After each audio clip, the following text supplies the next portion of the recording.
There is something beneath motivation. Something beneath the feeling you came here looking for. Something that has been sitting underneath every self-help video you have ever watched, every morning routine you have tried to build, every surge of inspiration that carried you forward for 3 days before it evaporated and left you exactly where you started. You came here looking for that surge. And that was the first mistake. Not because the desire for it is wrong, not because wanting to feel driven and clear and unstoppable is some kind of failure, but because motivation is not the thing. It is the veil over the thing. It is the surface layer of something that goes so much deeper that once you see what is beneath it, you will never be able to look at your own hesitation the same way again. What I am about to show you has been hidden in plain sight, not by design, not by conspiracy, hidden by something more subtle than either of those things, hidden by the layer you were looking at. Because when you are focused on the surface, you cannot see what the surface is resting on, and what it is resting on is the thing that actually changes everything. This is where the veil lifts. Most people spend their entire lives at the surface of themselves. They optimize the surface. They consume content about the surface. They watch videos like this one and extract surface-level techniques and apply them to the surface of their days, and wonder why nothing fundamentally changes. And nothing does change, because the surface is not where change lives. Change lives in a layer so far beneath the surface that most people never even know it exists. And the ones who find it, the ones who reach it, do not look like they did something more. They look like they stopped doing something. They stopped waiting at the surface for conditions to improve. They went beneath it. They found the layer where the decision lives, and they made it. That is what we are doing today. We are not going to the surface. We are going beneath it, layer by layer, all the way down. So, let us begin with what you think you know. You think you know what motivation is. You have felt it. You know the feeling of waking up and wanting to move, of having a vision so clear it pulls you out of bed before the alarm, of working on something with such complete absorption that hours pass like minutes. You know that feeling, and you also know its opposite. The morning when the alarm goes off and the vision is still technically there, but the feeling is gone. The project still exists, but the pull has evaporated. The goal is unchanged, but you are somehow different, heavier, less certain that any of it matters. You have been told that the answer to this problem is more motivation, better motivation, stronger motivation, a more compelling why, a more vivid vision board, a morning routine that activates the right neurochemicals, a podcast, a video, a playlist, something to reignite the feeling so you can get back to moving. This is the surface understanding. And the surface understanding is not wrong. It is just the thinnest layer of what is actually happening. Peel back that understanding and look at what is underneath. Motivation is a weather system. This is not a metaphor. This is a structural description of what motivation actually is at the level of your neurobiology. It moves through you the way weather moves through an atmosphere. It arrives when conditions are right. It dissipates when they shift.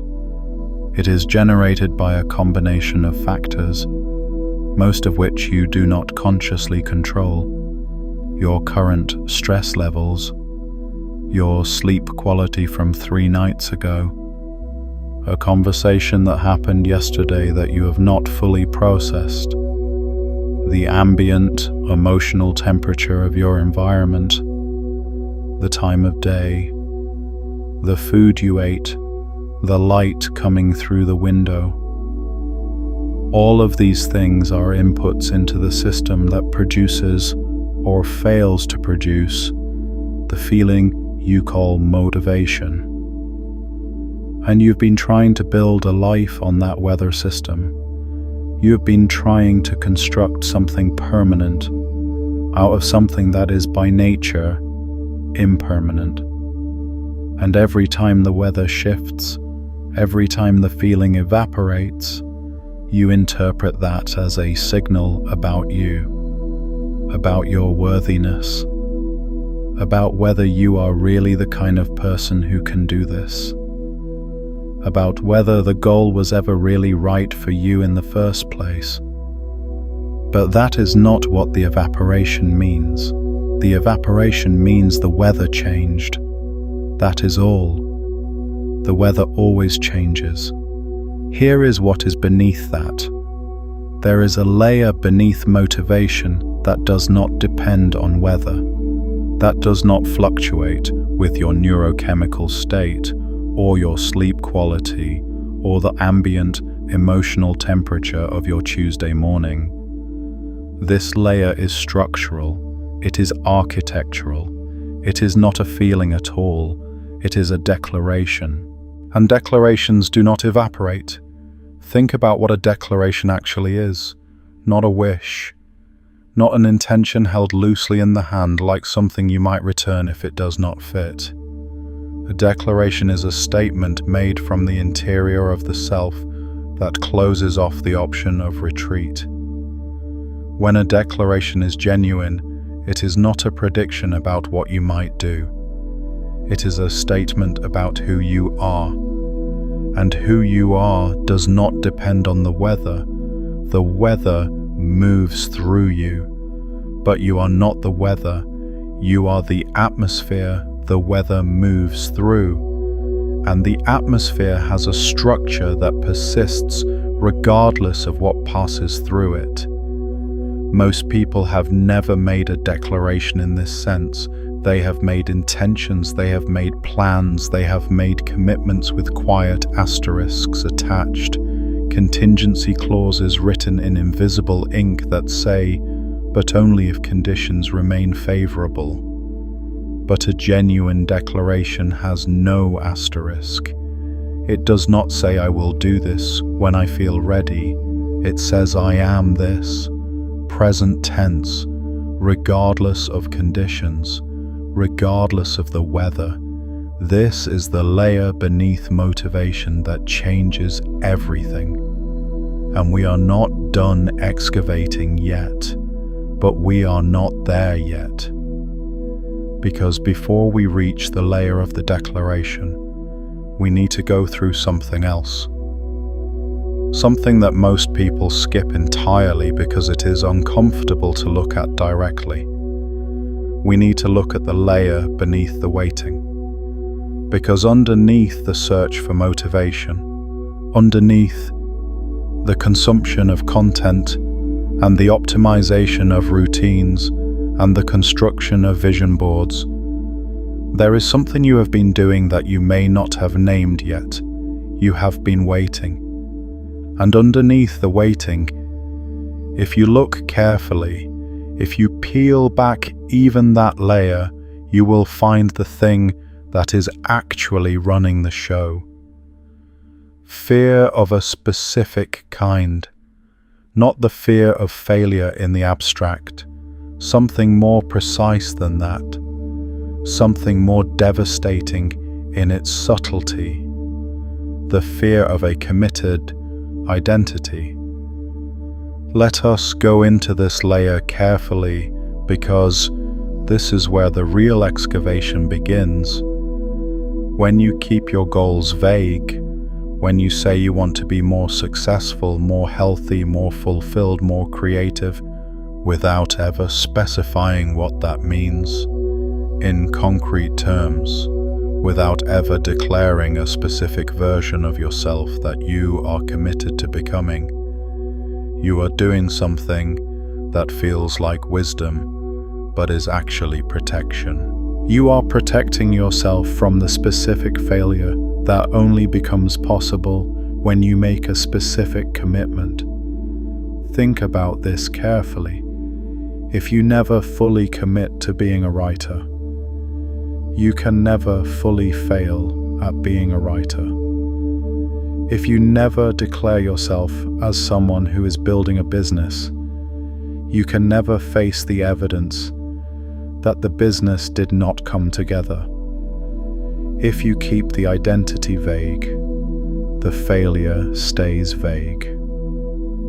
And vague failure is survivable in a way that specific failure feels like it might not be. This is not weakness. This is the mind doing exactly what it believes its job is.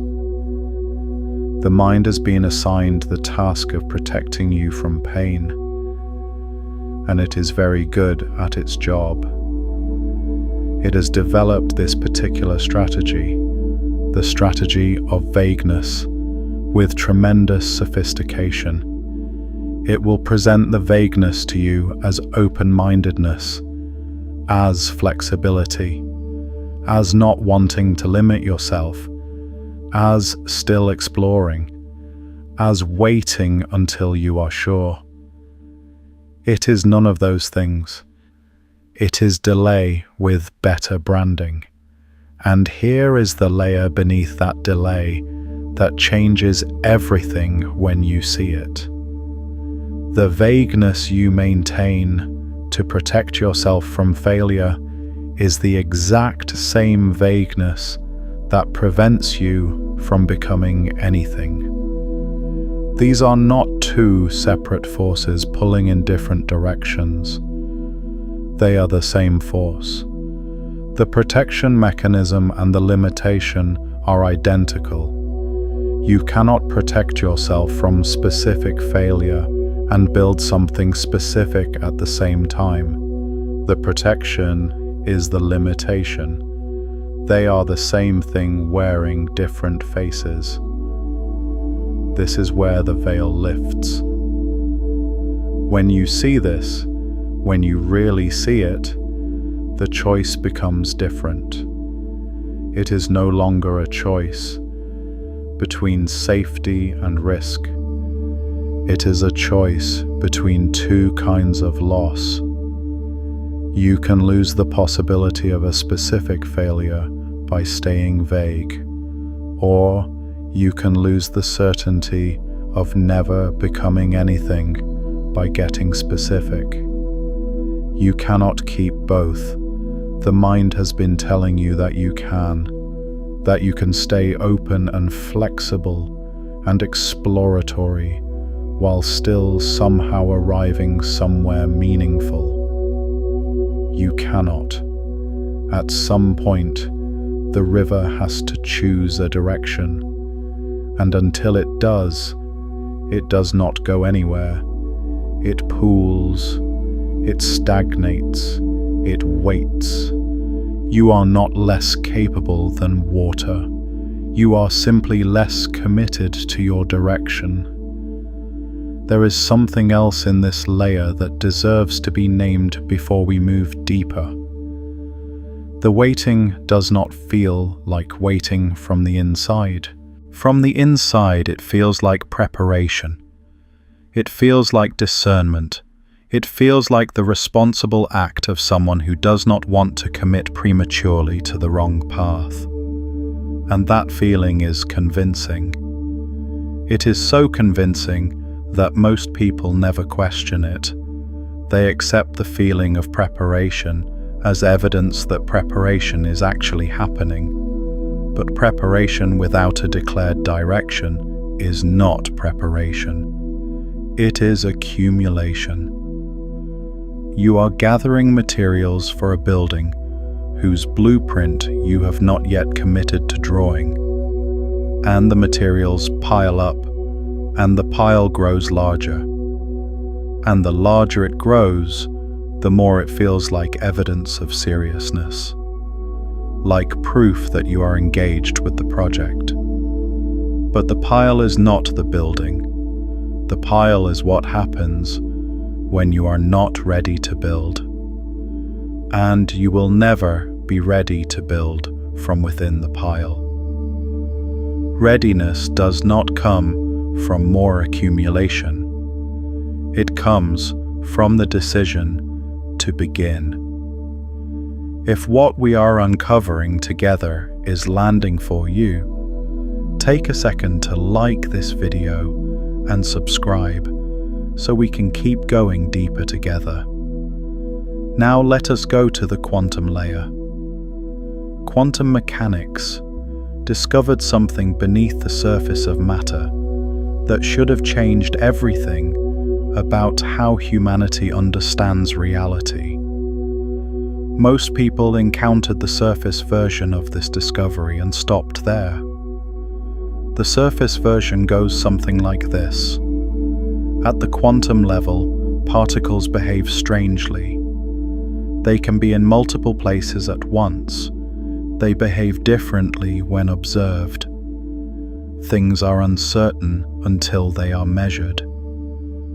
The surface version treats this as an interesting curiosity about the very small world that does not really apply to the large world where you live your life. That is the surface understanding. Peel it back. What quantum mechanics actually found beneath the surface of matter is this: reality, at its most fundamental level, is not a collection of fixed things. It is a field of probability, a superposition of possible states. Everything that exists at the quantum level exists as a spectrum of potential until the moment of observation, until the moment of measurement, until the moment something interacts with it and forces it to collapse from the field of possibility into a single actual state. This is not a metaphor. This is what the instruments found beneath the surface of matter. This is what the mathematics describes. The world beneath the world you can see and touch is not made of things. It is made of potential. And here is the layer beneath that, the layer that changes everything. The collapse from potential to actual, from the field of possibility into a specific, real, measurable state. That collapse does not happen randomly. It is not arbitrary. It is triggered by interaction, by observation, by something making contact with the field of possibility, and, through that contact, causing a specific reality to crystallize out of all the possible realities that were available. Now, stay with this, because what I am about to say is not a metaphor. It is a structural parallel that runs all the way from the quantum level to the level of your life. You are, right now, a superposition. You are a field of possible selves. The version of you that becomes the writer, the entrepreneur, the artist, the person who finally builds the thing, the person who finally stops waiting. All of those versions exist simultaneously as potential in the quantum field of what you could become. They are all real. They are all available. They are all present in the field right now. But they are potential. They have not collapsed into actual. They have not crystallized into the specific, measurable, real version that exists in the world and does the things and builds the evidence and becomes the person. What causes the collapse? What triggers the crystallization from potential to actual? The decision, not the feeling of readiness, not the surge of motivation, not the perfect set of circumstances. The decision, the moment of observation, of commitment, of making contact with one specific possibility, and through that contact, causing it to collapse from the field of potential into the field of actual. This is not belief. This is what quantum mechanics found beneath the surface of matter. And the parallel is not accidental. The same structural principle that governs the collapse of quantum superposition governs the collapse of personal potential into personal reality. The field of what you could become does not crystallize on its own. It requires the observation. It requires the decision. It requires you to look at one specific possibility with enough commitment that you cause it to become real. Most people never make this decision. They hover in superposition their entire lives. They remain the field of what they could become without ever causing any specific version of that potential to collapse into actual. And at the end of their lives, the field collapses on its own into whatever the default conditions produced, into whatever the weather system of motivation and circumstance and other people's expectations generated without any deliberate observation from the person whose life it was. This is the quantum truth beneath the surface of your hesitation. You are not waiting for the right moment. You are hovering in superposition, refusing to observe, refusing to commit, refusing to cause the collapse that would crystallize one specific version of your potential into your actual life. There is a detail in the quantum mechanics that most people skip over when they encounter this idea at the surface level. And that detail is the most important part. The superposition is not a stable state. It is a state of suspended resolution. And suspended resolution has a tendency to resolve itself through the path of least resistance if no deliberate observation is made. In the quantum world, this is called decoherence. The system interacts with its environment and loses its quantum properties not through deliberate observation, but through passive exposure to surrounding conditions. The superposition collapses not because someone chose which possibility to actualize, but because the environment made the choice by default. This is what is happening to your potential right now if you are not choosing. The environment is choosing for you. The default conditions of your life, the expectations of the people around you, the grooves of your existing habits, the momentum of your current trajectory. All of these are interacting with your field of potential and causing it to decohere, causing it to collapse, not into the possibility you would choose, but into the possibility that the environment selects by default. The quantum truth is this: if you do not observe, the environment observes for you, and the environment does not have your interests in mind. It has only its own momentum, but there is a layer beneath that. Now let us go to the ancient layer, because what quantum mechanics discovered with instruments in the 20th century, the ancient wisdom traditions mapped with something else entirely thousands of years before those instruments existed. Every major wisdom tradition in human history has pointed to the same hidden layer. They used different language, different metaphors, different ritual structures, but beneath the surface differences, the map they were drawing was the same map. The Vedic tradition spoke of Brahman, the undifferentiated field of pure consciousness, from which all specific forms emerge. The Tao Te Ching described the Tao as the nameless origin of heaven and earth, the field of potential from which all named things arise. The Hermetic tradition, preserved in texts like the Kybalion, described the principle of mentalism. The all is mind, the universe is mental, meaning not that reality is imaginary, but that the field from which reality emerges is fundamentally responsive to consciousness, to attention, to the act of directed awareness.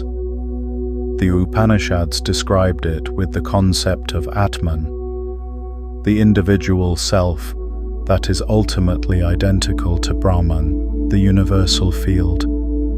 The implication being that the individual consciousness is not separate from the field of all potential. It is a localized expression of it, and through that localization, through the specific point of awareness that you are, you have the capacity to interact with the field and cause specific possibilities to crystallize into actual experience. The Stoics described it differently, but pointed to the same hidden layer. They called it the hegemonikon, the ruling faculty, the capacity of the rational mind to choose its own orientation regardless of external conditions.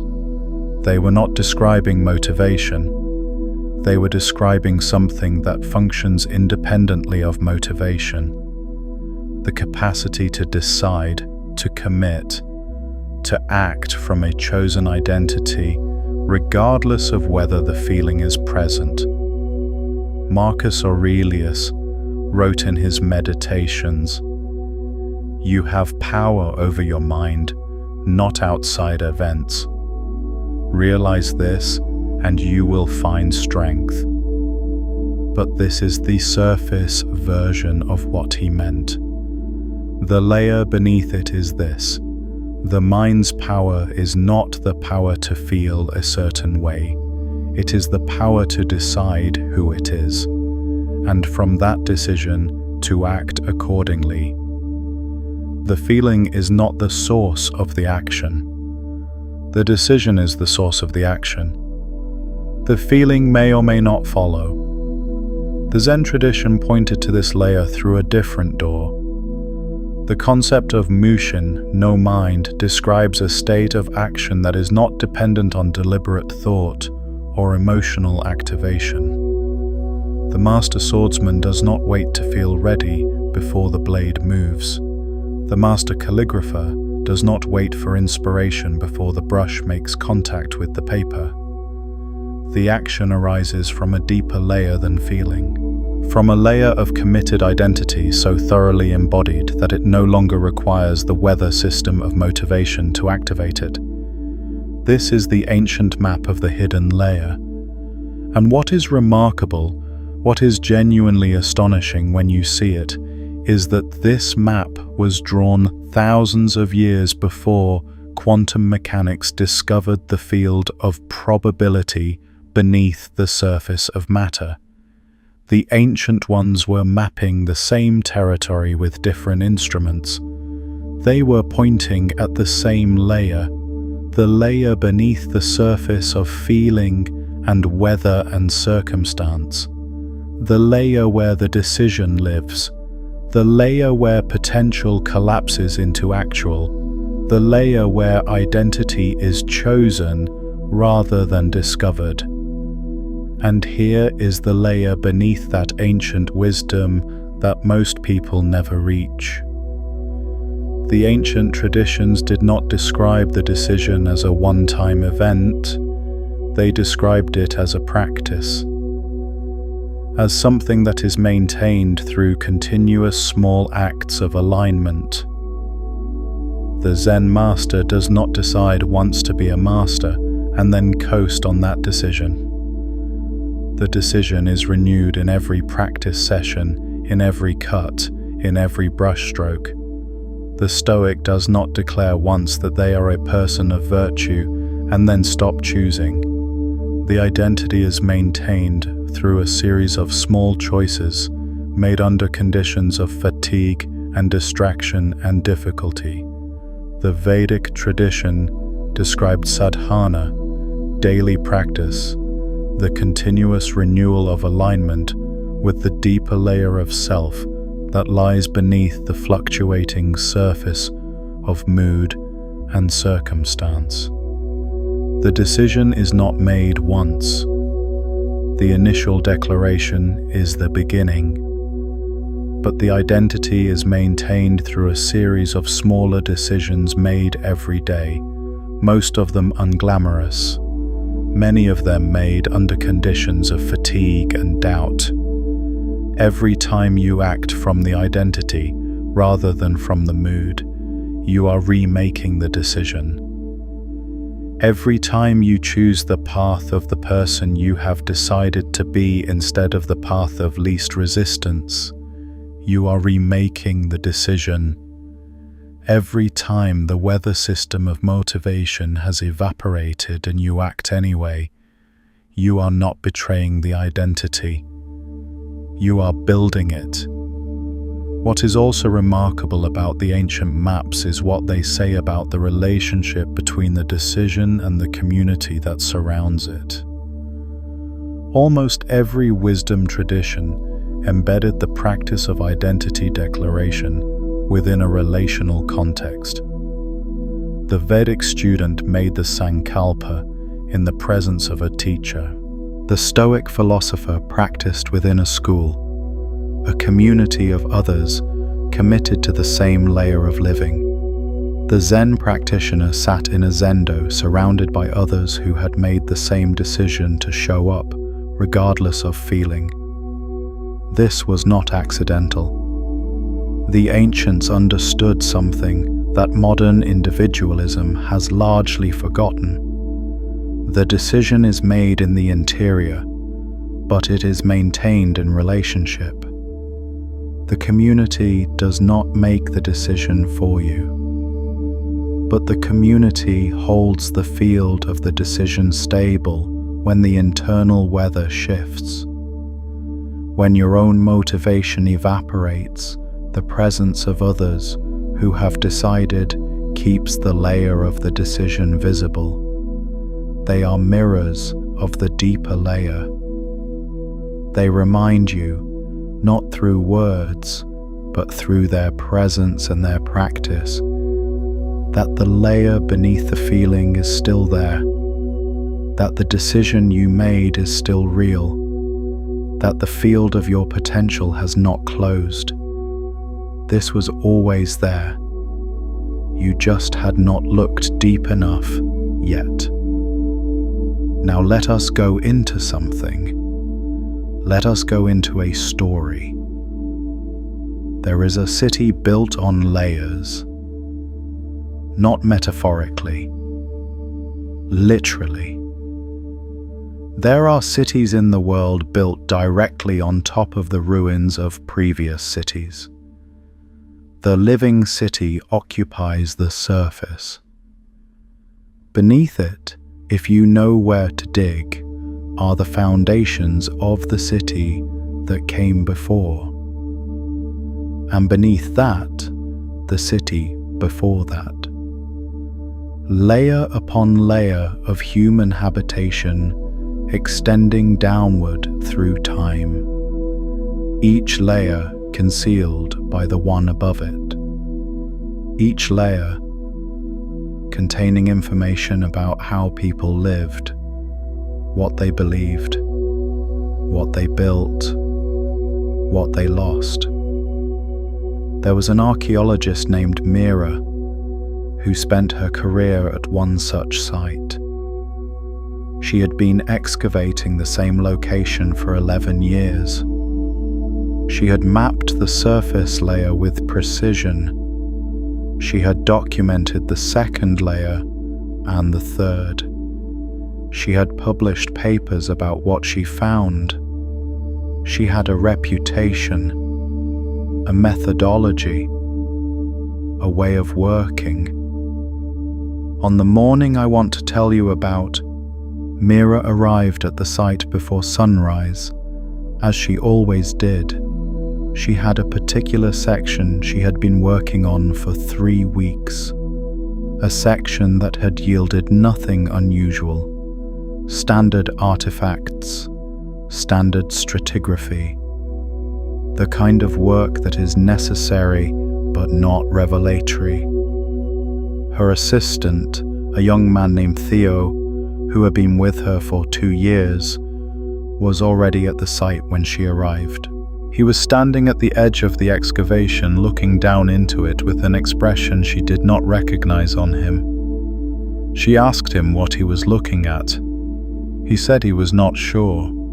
He said he had come in early to do some preliminary work on the section they had been neglecting, the section they had decided was probably not worth deep excavation based on the surface evidence. He said he had been working for about an hour and had found something that did not match the layer it was in.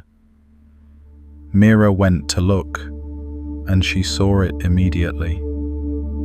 An artifact that belonged, based on its material and style, to a period 3 layers deeper than the layer it was sitting in, which meant one of 2 things. Either the artifact had been displaced by some later disturbance, which happened, or the dating of the layers was wrong, which would mean the entire chronological map of the site needed to be reconsidered. Mira stood at the edge of the excavation for a long time. She was holding 11 years of methodology in one hand and a single anomalous artifact in the other.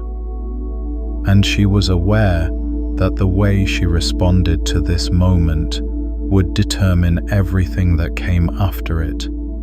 She could explain the artifact as displaced. She could document it as an anomaly and continue with her existing map. This was the safe choice, the choice that protected the 11 years of work, the choice that kept the surface of her understanding intact. Or she could treat the artifact as information, as a signal that there was a layer beneath. The layer she thought she understood, as an invitation to go deeper than she had planned. She stood there for a long time, and then she said to Theo, "Get the deep excavation equipment.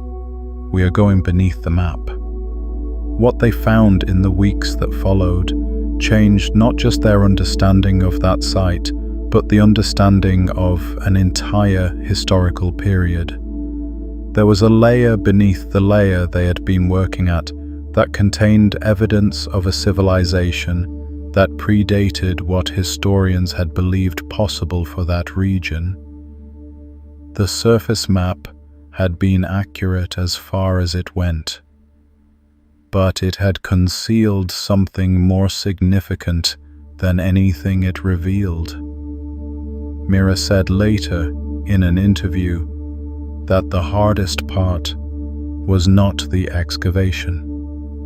The hardest part was the moment at the edge of the trench when she had to decide whether to protect her existing map or go beneath it, because going beneath it meant accepting that the map was incomplete. That 11 years of careful work had been conducted at a layer above the most important layer. That everything she thought she knew was accurate, but insufficient. And here is the bridge. You have been conducting your excavation at the surface. You have been working at the layer of motivation and inspiration and feeling and circumstance. And that layer is real. The artifacts you have found, there are genuine. The work you have done there has not been wasted, but there is a layer beneath it, a layer that the surface evidence has been concealing, a layer where the most significant discoveries are waiting. And the question you are standing at the edge of right now is the same question Mira stood at the edge of. Do you protect the map you have been working from, or do you go beneath it? There is something else in Mira's story that deserves a moment of attention. Notice that the signal came not from the layer she was already working at, but from a section she had decided was probably not worth deep excavation. The section she had deprioritized. The section that, based on surface evidence, appeared to offer nothing unusual. The most significant discovery of her career was waiting in the place she had already decided was not worth exploring deeply. This is not coincidence. This is the nature of hidden layers. They do not announce themselves at the surface. They do not wave flags or send signals visible from the level of the existing map. They reveal themselves only when you are willing to go beneath the map. Only when you treat the anomaly as information rather than inconvenience. Only when you are willing to question not just the specific section you are working on, but the entire methodology that told you which sections were worth exploring. The equipment for deep excavation is not a better morning routine.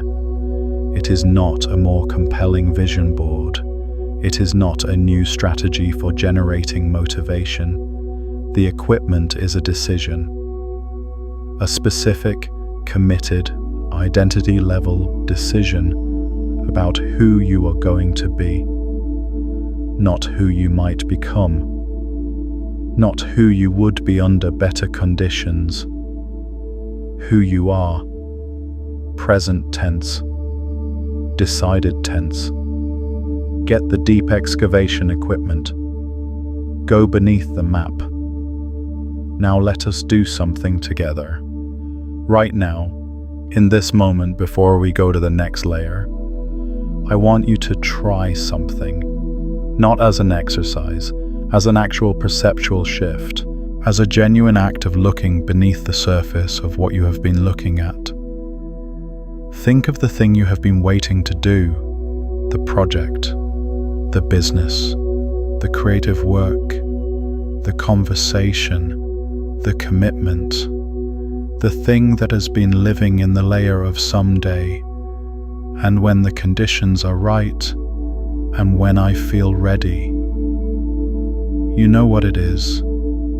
You have always known what it is. It does not require much searching. Now with that thing in your awareness, I want you to notice something. Notice the story you have been telling about why you have not done it yet. Notice the surface narrative. The timing is not right. I need more preparation. I am still figuring out the direction. I am waiting for clarity. I am waiting for the feeling. Notice that story. And now look beneath it, not to judge it, not to condemn it, just to see what is actually underneath it. Underneath the story about timing and preparation and clarity, what is actually there? If you look carefully, if you peel back the surface narrative, what you will find is something much simpler and much more honest. You will find the fear of the specific failure that only becomes possible when you make the specific commitment. You will find the part of you that has been protecting the identity by keeping it vague. You will find the quantum superposition that has not yet been collapsed by the observation of a genuine decision. Feel where that lands in your body. not in your mind, in your body. Where do you feel the weight of the uncollapsed potential? Where do you feel the accumulated cost of the waiting? Because it has a cost. The superposition is not neutral. The waiting is not free. There is a weight to carrying all that potential without collapsing any of it into actual. You have been feeling that weight. You have probably been interpreting it as evidence that you are not ready, that you need more preparation, that the timing is not right. But that is not what the weight is. The weight is the cost of the superposition, the cost of carrying every possible version of yourself without committing to any specific one. Feel that weight right now, and now feel what shifts when you consider. Just consider, not yet decide, just consider what it would feel like to collapse one of those possibilities into actual. To say, this one, not someday, this one, now. This is who I am. Notice what happens in your body when you approach that. There will probably be a contraction first, a tightening. That is the protection mechanism, recognizing that you are approaching the edge of commitment. That contraction is not a signal to stop. It is a signal that you are at the right layer. You are close to something real. Stay with it, because beneath that contraction, if you breathe into it rather than away from it, there is something else. Something that has been waiting beneath the contraction for longer than you know. A kind of recognition, a settling, a sense of something becoming solid that has been liquid for too long.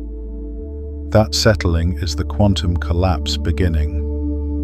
That is the field of potential beginning to crystallize around the observation of your genuine commitment. That is the layer beneath the surface of your waiting, and it has been there the entire time. Notice also what happens to the quality of your thinking when you approach the edge of genuine commitment. The mind that was generating an endless stream of reasons to wait suddenly becomes quiet. Not because the reasons have been answered, but because the decision has made the reasons irrelevant. The reasons existed to protect the superposition. When the superposition begins to collapse, the reasons lose their function. They do not disappear immediately. They linger for a while, like echoes, but they have lost their authority. The decision has moved beneath them to a layer where they cannot follow. What hidden layer did you just touch? Drop it in the comments. Was there something beneath your waiting that you had sensed but never named until right now? I want to know what you found when you looked. This was always there. You just had not looked deep enough yet. Now let us go to the neuroscience layer. Because what the ancient wisdom traditions described and what quantum mechanics found beneath the surface of matter has a parallel in what neuroscience has found beneath the surface of behavior. And this parallel is not accidental. It is the same hidden layer being mapped by three different instruments. The brain does not change through intention. This is the surface understanding that most people stop at. They hear that they need to change their mindset, and they try to think their way into a new mindset. They try to believe differently. They try to feel differently. They try to intend their way into a new identity, and it does not work. And they interpret the failure as evidence that they are not capable of change, or that the goal was wrong, or that they need more motivation. But that is not what the neuroscience says. Peel back the surface understanding and look at what is underneath. The brain changes through behavior, specifically through repeated behavior that is incongruent with the existing neural patterns. When you act in a way that does not match your current neural wiring, you create a mismatch signal. The brain registers the discrepancy between the behavior and the existing pattern. And over time, with repetition, the brain does something remarkable. It rewires around the behavior. It builds new neural pathways that correspond to the repeated action. It literally restructures itself to make the new behavior more efficient, more automatic, more natural. This is neuroplasticity. But here is the layer beneath that most people miss entirely. The rewiring does not happen because you felt like acting differently. It happens because you acted differently. The feeling is not the cause of the rewiring. The behavior is the cause of the rewiring, and the feeling, if it comes at all, comes after the rewiring has begun, not before. The sequence is not feel differently, then act differently, then become different. The sequence is act differently, then the brain rewires. Then you begin to feel like the person who acts that way naturally. The feeling follows the behavior. The behavior does not follow the feeling. This is the clinical truth that dismantles the entire mythology of motivation as prerequisite. You do not need to feel like the person you have decided to be before you act like the person you have decided to be. You need to act like the person you have decided to be before you feel like that person. The feeling is the output of the process, not the input. You have been waiting for the output before beginning the process. That is why the process never begins. But there is a layer beneath that. The behavior that triggers the rewiring must be behavior that comes from a declared identity, not behavior that is performed experimentally, not behavior that is tried with one foot still out the door, not behavior that is attempted while maintaining the vague possibility of returning to the old pattern if things get difficult. The behavior must come from the layer of committed identity, from the declaration, "This is who I am now," and then every subsequent action is an expression of that identity, rather than an experiment toward it. This is the difference between trying to change and deciding to change. Trying maintains the superposition. It keeps all possibilities open, including the possibility of returning to the old pattern. Deciding collapses the superposition. It causes one specific possibility to crystallize into actual, and the brain, responding to the behavioral evidence of that decision, begins to rewire around the new identity. The neuroscience here is precise. When you act from a declared identity, even before the feeling is present, even before the evidence has accumulated, even before it feels natural, you are creating the conditions for the brain to build the neural architecture that will eventually make that identity feel natural. You are building the bridge while walking across it, and the bridge becomes more solid with every step. What most people call not being ready is actually the period before the rewiring has completed.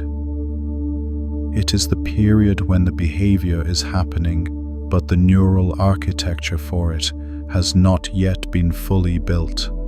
It feels uncomfortable. It feels like performance. It feels dishonest. It feels like you are pretending to be someone you are not. But you are not pretending, you are constructing. There is a profound difference between those two things. Pretending implies that there is a true self that is different from the self you are performing. Construction implies that the self you are building is becoming the true self through the act of building. You are not performing an identity, you are constructing one. And construction requires working with materials that are not yet finished. The unfinished material is not evidence that the construction is fraudulent. It is evidence that the construction is in progress. There is something else in the neuroscience that deserves to be brought into the light here. The brain has a specific mechanism for consolidating identity, consistent behaviors, into automatic responses. It is called procedural memory, and it operates at a layer beneath conscious deliberation. When a behavior has been repeated enough times from a consistent identity framework, it moves out of the deliberate layer of the brain and into the automatic layer. It stops requiring conscious effort. It stops requiring motivation. It becomes simply what you do. The way you do not deliberate each morning about whether to breathe, you simply breathe. The identity-consistent behavior, repeated from the layer of the decision, eventually becomes as automatic as breathing, not because you forced it to become automatic, but because the brain, responding to the repeated evidence of the identity, restructured itself to make the behavior effortless. This is what discipline actually is beneath the surface of how most people understand it.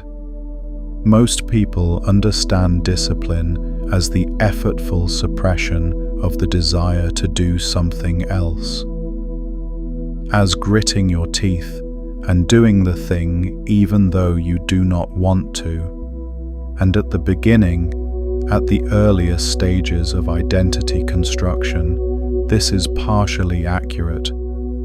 There is effort involved, there is friction. But discipline at the level of the decision is not the permanent suppression of competing desires. It is the temporary friction of a brain that has not yet rewired around the new identity. The friction is not the permanent cost of the identity. It is the transitional cost of the construction. And the construction, if you stay with it, completes. The friction diminishes. The behavior becomes natural.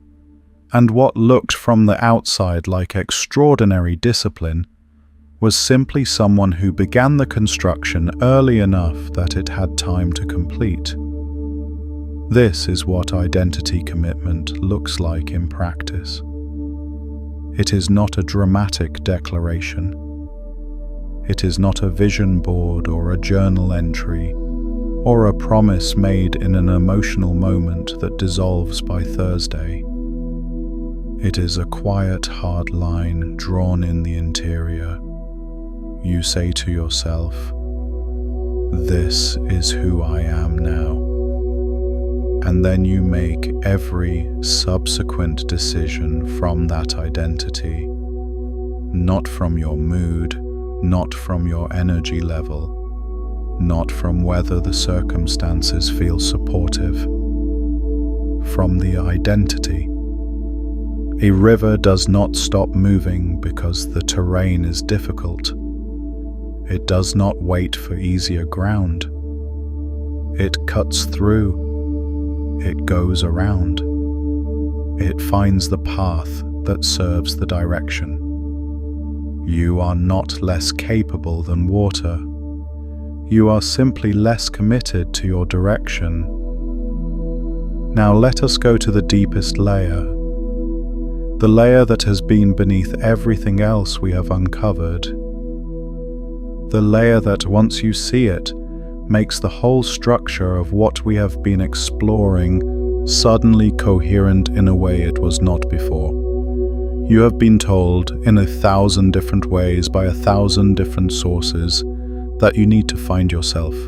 That there is a self buried somewhere beneath the layers of conditioning and expectation and other people's definitions.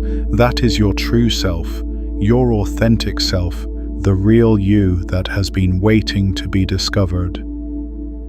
You have been told that the journey of personal development is the journey of excavating this buried self, of peeling away the false layers to reveal the authentic core. This is a beautiful story. It is also the surface version of the truth. And the surface version, while not entirely wrong, conceals something more important beneath it. Peel back that understanding and look at what is underneath. There is no fixed self buried beneath the layers waiting to be discovered. This is the layer that changes everything when you see it. The self is not a fixed object concealed by conditioning. The self is a process, a continuous act of construction, a field of potential that crystallizes into specific form through the act of committed choice. What you find when you excavate beneath the conditioning is not a fixed, true self. What you find is the field, the open, undifferentiated potential that the Vedic tradition called Brahman, that quantum mechanics calls the superposition, that the Zen tradition points to with the concept of beginner's mind. What you find at the bottom of the excavation is not a thing. It is an openness, a radical freedom, the freedom to decide. And this is both more terrifying and more empowering than the story of the buried self. Because the buried self story, while comforting, also contains a hidden limitation. If there is a fixed true self buried beneath the layers, then your job is to find it, to uncover it, to express it faithfully. And if the self you find does not match the life you want, if the authentic you that emerges from the excavation is not the version of you that builds the thing you want to build, then you are stuck. You are authentic but limited. You have found yourself, and the self you found is not sufficient. But if the self is not a fixed, buried thing, but a field of potential that crystallizes through committed choice, then the entire dynamic changes. You are not excavating toward a fixed destination. You are making contact with an open field and causing a specific possibility to crystallize. You are not finding yourself, you are deciding yourself, and the decision is not constrained by what was already there. It is constrained only by the quality of your commitment. This is the deepest layer. This is what has been hidden beneath everything else we have uncovered today. You are not broken. You are uncommitted. These are not the same thing. Broken cannot be repaired through decision. Uncommitted can be transformed in a single moment by a single choice made with genuine resolution. And the resolution is available to you right now. Not because conditions are favorable, not because you have finally found the feeling, but because the field is always open, the potential is always present. The quantum superposition is always waiting for the observation that will collapse it into actual. The decision is the observation. The decision is the act of quantum collapse that causes one specific version of your potential to crystallize into the reality of your life. And here is what most people do not understand about the decision. The initial declaration is the beginning, but identity is maintained through a series of smaller decisions made every day, most of them unglamorous, many of them made under conditions of fatigue or doubt or distraction. Every time you act from the identity rather than from the mood, you are remaking the decision. Every time you choose the path of the person you have decided to be instead of the path of least resistance, you are remaking the decision. This is not exhausting. When you understand it correctly, this is clarifying. The decision has already been made. You are simply honoring it over and over. In the small moments, in the moments when no one is watching, in the moments when the weather system of motivation has completely evaporated and you are acting from something beneath the weather, from the layer of the decision, from the layer where identity lives.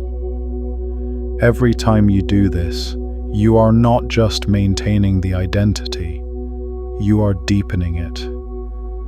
You are adding another layer of evidence to the feedback loop. The action produces evidence. The evidence reinforces the identity. The identity produces more action. This is the loop that the weather system of motivation can never create.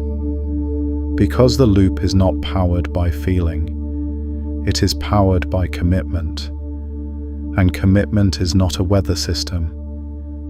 It does not evaporate when conditions shift. It is structural. It is architectural. It is the layer beneath the weather.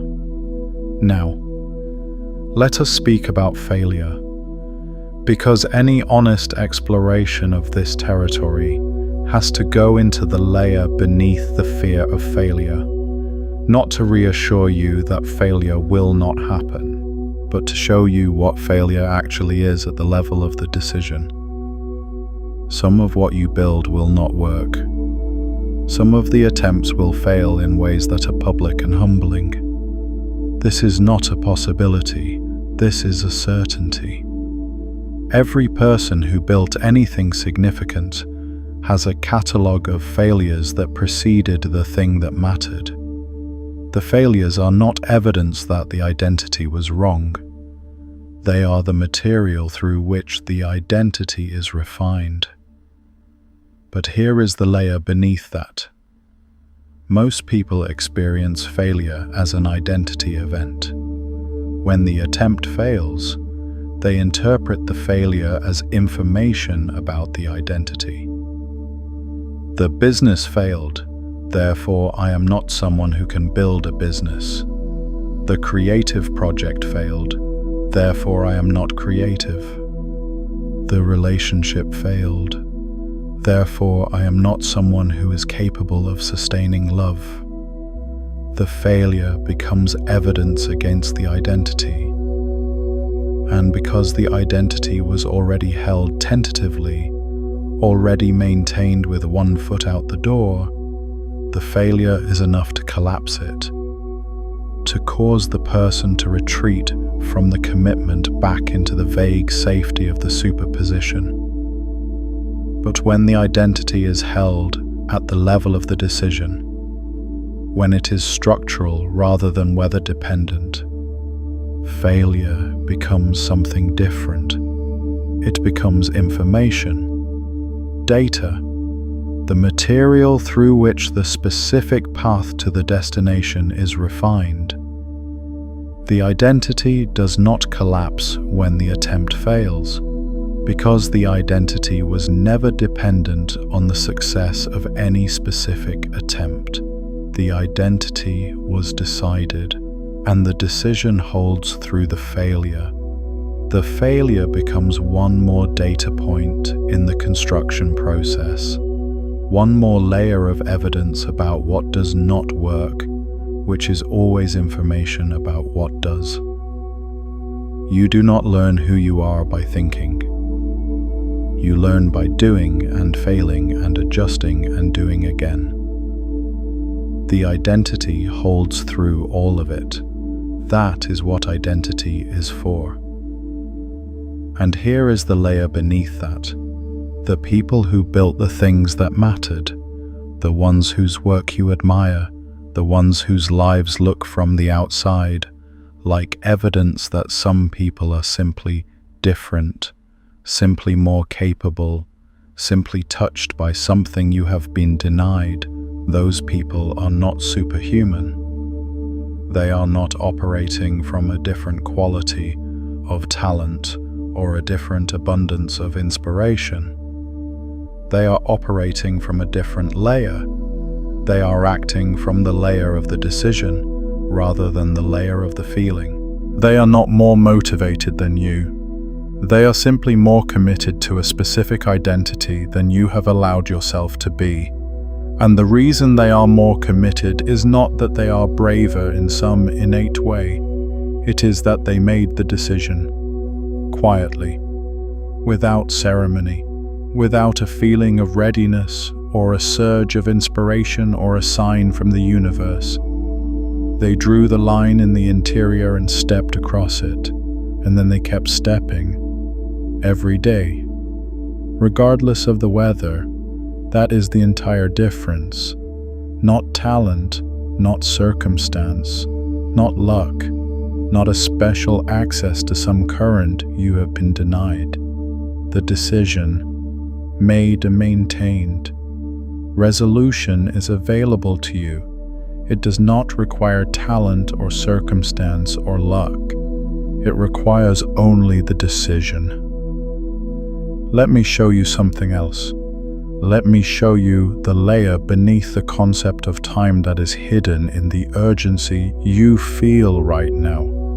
You feel, in this moment, a kind of pressure, a sense that something is running out, that the window is narrowing, that the version of you that waits much longer will have waited too long. This feeling is real, but the surface interpretation of it is not the deepest interpretation available. The surface interpretation is that you are running out of time in the conventional sense, that the years are passing and the thing has not been built and the window is closing. This is true, but it is the surface truth. Peel it back. The deeper truth is this. Every moment that passes in the superposition, every moment spent hovering in the field of potential without collapsing it into actual, is a moment in which the quantum field of what you could become is being shaped not by your decision, but by default, by the accumulated weight of inertia, by the path of least resistance, by the weather system of motivation and circumstance that has been running the show in the absence of a deliberate decision. Time is not running out in the sense that you are losing opportunities. Time is running out in the sense that the longer the superposition is maintained, the more the default pattern solidifies. The neural pathways of the waiting self become more established with each passing day. The identity of someone who is about to do the thing becomes more entrenched as an identity in itself. And the gap between that identity and the identity of someone who has actually done the thing grows wider. This is the real urgency. Not that you are running out of time to begin, but that every day you do not decide, the decision becomes slightly harder to make. Not because the opportunity is closing, but because the neural architecture of the waiting self is becoming more established. The superposition is not neutral. The waiting has a direction, and the direction it is moving in is away from the decision. but here is the layer beneath the urgency that transforms it from anxiety into clarity. The decision is available right now, in this moment, not tomorrow, not when the conditions improve, not when the feeling arrives. Right now. The quantum field of your potential is open right now. The superposition is still superposition right now. The collapse has not yet happened in the direction of the default, which means the observation, the decision, the act of committed identity that causes one specific possibility to crystallize into actual. That act is still available right now. In this moment, this is where the veil lifts. The urgency is not a threat, it is an invitation. It is the field of potential reminding you that it is still open, that the decision is still yours to make, that the crystallization has not yet happened in the direction of the default, that you are still, right now, in the superposition of everything you could become. The moment is available. It is available right now. Now let us speak about something that has been sitting beneath everything we have explored today. Something that connects the quantum layer and the ancient wisdom and the neuroscience and the parable and the practice into a single unified understanding. The reason the decision is so powerful, the reason it operates at a level beneath motivation and inspiration and circumstance, is that the decision is an act of consciousness interacting with the field of potential. It is the observer making contact with the superposition and causing a specific reality to crystallize. And consciousness, your consciousness, the specific localized point of awareness that you are, is not a passive observer of reality. It is an active participant in the construction of reality. This is what the Hermetic tradition meant when it said the universe is mental, not that reality is imaginary, but that the field from which reality emerges is responsive to consciousness, to attention, to the act of directed awareness. When you direct your awareness at a specific possibility with the full weight of a genuine decision, you are not just changing your internal state. You are interacting with the field. You are causing something to happen at the level of potential that has consequences at the level of actual. The ancient ones called this different things. The Vedic tradition called it sankalpa, a sacred intention or resolution, a declaration made from the deepest layer of the self that sets a direction for the field of potential. The Hermetic tradition called it the operation of the will on the mental plane. The Stoics called it the prohairesis, the faculty of choice that is the only thing truly within your control. The Zen tradition called it the moment of Kensho, the sudden seeing that rearranges everything. All of these are pointing at the same hidden layer, the layer where the decision lives, the layer beneath motivation and inspiration and circumstance, the layer where consciousness interacts with the field of potential and causes a specific reality to crystallize. And here is what is remarkable about this layer. It is not accessible through more preparation. It is not accessible through more content consumption. It is not accessible through a better morning routine or a more compelling vision board or a surge of inspiration. It is accessible only through the act of deciding. through the moment when you stop hovering in the superposition and cause one specific possibility to collapse into actual. That moment is not in the future. It is not contingent on conditions improving. It is available right now. In the space between the end of this sentence and the beginning of your next thought.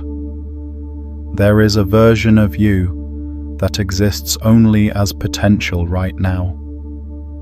That version has made the decision. That version is not waiting for a sign or a surge of feeling or a perfect set of conditions. That version woke up this morning and acted like the person they have decided to be, even when it was difficult, even when it felt hollow, even when the evidence had not yet caught up to the commitment. That version is not superhuman. They are simply resolved. And resolution is available to you. It does not require talent or circumstance or luck. It requires only the decision. Now, before we go to the final layer, I want to ask you something, not rhetorically, as a direct question that I'm asking you to actually sit with. Who have you decided to be? Not who you might become someday, not who you would be under better conditions. Who you are. Present tense, decided tense. If the answer is unclear, that is your work. Not finding motivation, not waiting for inspiration, not optimizing your morning routine or consuming more content about productivity or success. The work is the decision. The work is the act of looking at the open field of what you could become and saying, "This one," and meaning it, and then acting accordingly. Today, with the energy you have today, with the circumstances that exist today, not the circumstances you are waiting for. The path clarifies through walking, not before. You will not see the whole path before you begin. You will see the next step, and then the step after that, and the path will clarify as you walk it. But it will not clarify before you walk it. The clarity is a product of the movement, not a prerequisite for it. Most people are waiting for the clarity before they begin. They are waiting to see the whole path before they take the first step, and the whole path does not become visible from the surface. It only becomes visible from within the walking, which means the only way to get the clarity is to begin without it. Begin without it. The clarity will come. But it comes from beneath the surface of the waiting. It comes from the layer of the decision and the action that follows from it. It does not come from the surface of the preparation and the planning and the waiting for the right moment. This is the final layer, the layer that has been beneath everything else. The truth has never been hidden from you. It has been hidden beneath the layer you are looking at, and once you see beneath it, everything changes. Not because the external circumstances change immediately, not because the path becomes suddenly visible, but because you change. Because the act of deciding who you are changes the layer from which you are operating. And when you operate from the layer of the decision rather than the layer of the feeling, everything that follows is different. The same circumstances produce different responses. The same obstacles become different kinds of information. The same failures become different kinds of material. You are not a different person because you made the decision. You are the same person operating from a deeper layer. And from that deeper layer, the surface of your life begins to change, because the surface is always a reflection of the layer beneath it. Change the layer beneath and the surface changes, not immediately, not without effort, but inevitably, structurally. The way the surface of a river changes when you change the direction of the current beneath it. You are no longer a surface dweller. You see the depth now. There is a dark fact beneath all of this, and I am not going to soften it for you. Most people will encounter what we have explored today and return to the surface. They will leave this transmission and return to waiting. They will find new reasons the timing is wrong, new evidence that they need more preparation, new arguments for why the version of themselves that takes action is still a few circumstances away. They will carry the surface version of what they heard here, the motivational layer, the you can do it layer, and they will let the deeper layers remain unexplored. I watch this happen without judgment. I watch it with the quiet clarity of someone who can see the outcome before it arrives. The waiting is not neutral. The superposition is not stable. Every day spent in the superposition is a day in which the default pattern solidifies slightly more, in which the neural architecture of the waiting self becomes slightly more established, in which the gap between potential and actual grows slightly wider. You do not have to be that person. You can be the one who decides today, quietly, without ceremony, without a feeling of readiness or a surge of inspiration or a sign from the universe. You can simply draw the line and step across it. And then you can do something that no amount of motivation could produce. You can act like the person you have decided to be.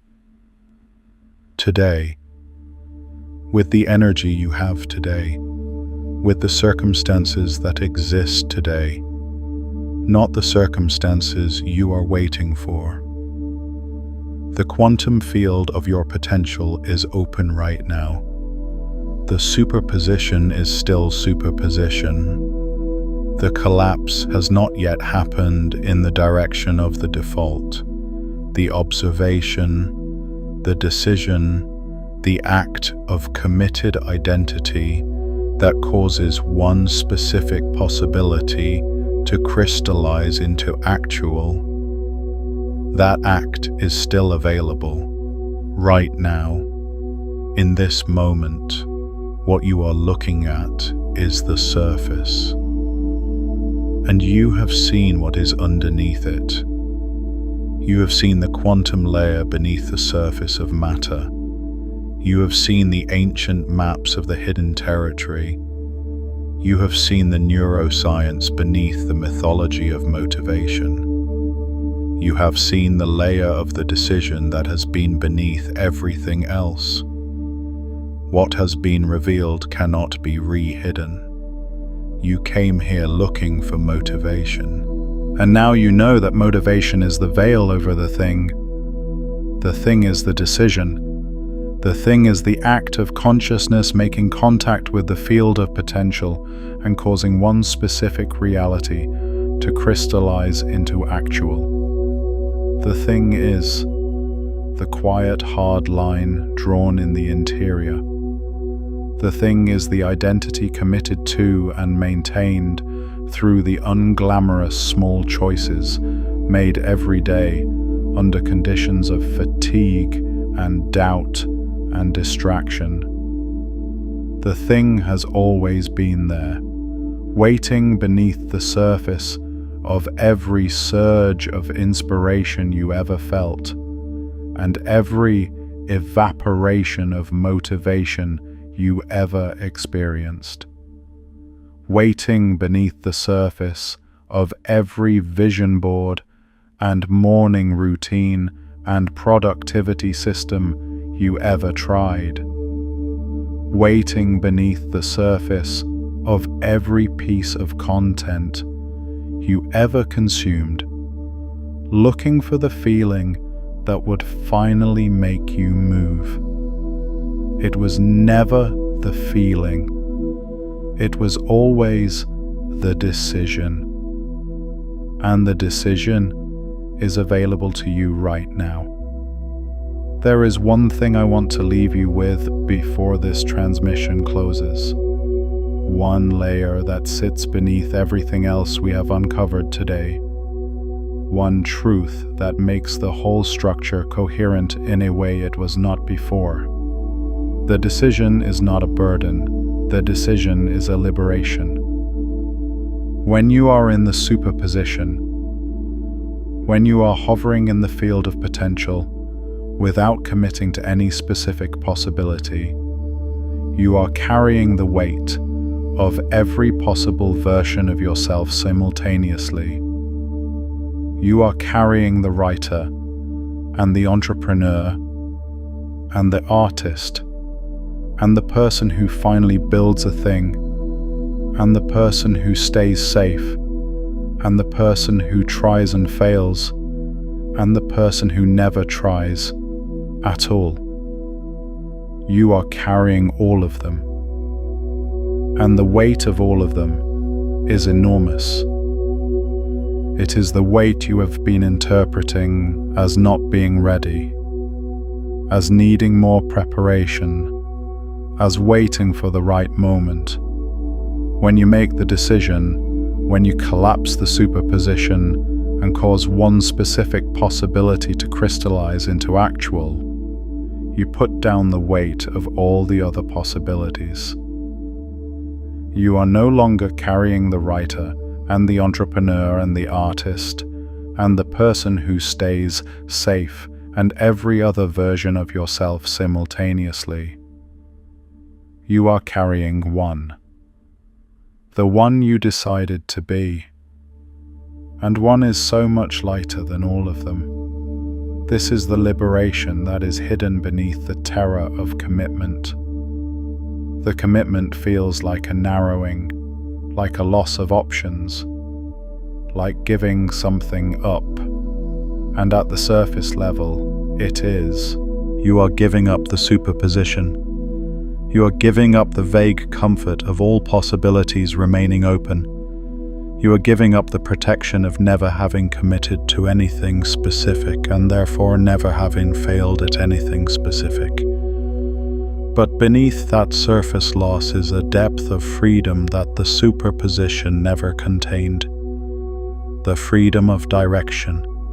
The freedom of a river that has chosen its channel and now moves with the full force of its current in a single direction. The freedom of a person who knows who they are and does not have to redecide every morning whether to act from that identity. And there is something that lives inside this freedom that cannot be described from the outside. It can only be recognized from within it. There is a quality of presence that becomes available to you once a decision is made. When you are in the superposition, part of your awareness is always allocated to managing the uncertainty, to holding all the possibilities open, to monitoring whether any of them are closing, to evaluating whether the current moment is the right moment to finally collapse the field. This monitoring is constant and mostly unconscious, but it consumes enormous energy. It is the background hum of the undecided life, and most people have been living with that hum for so long that they have stopped noticing it.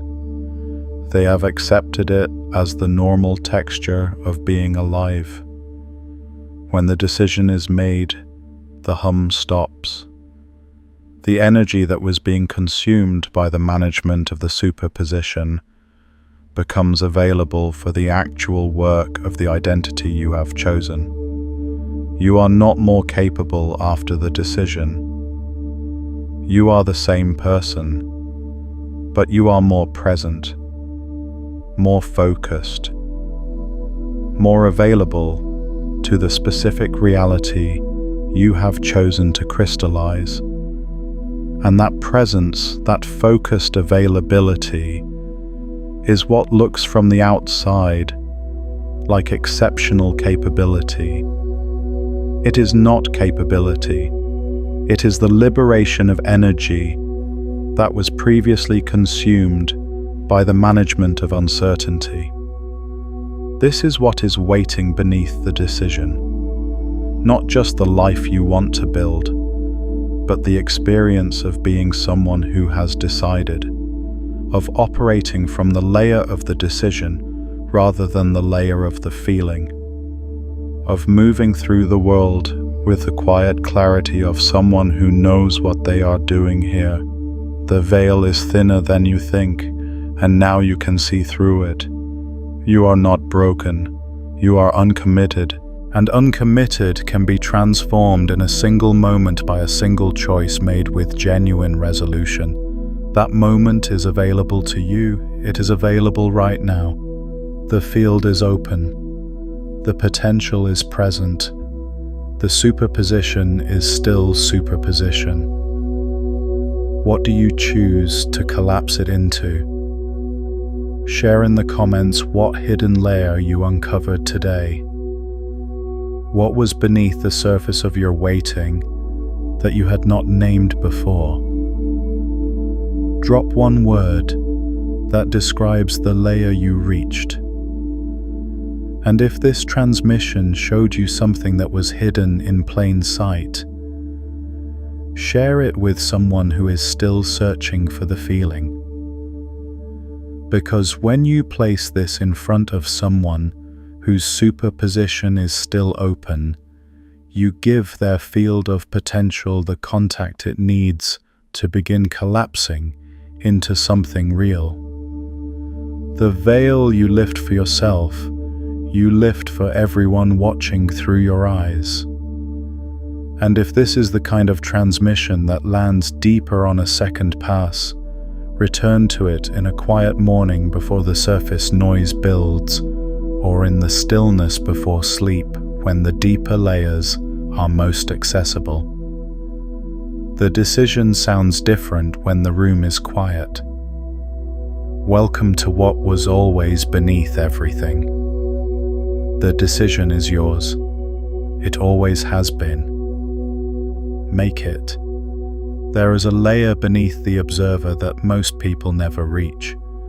And the video on the observer effect is just the surface of what is actually there. That transmission goes into what happens when consciousness encounters its own mechanism of reality construction, and what you find at that depth will permanently alter how you understand the field you have been deciding from.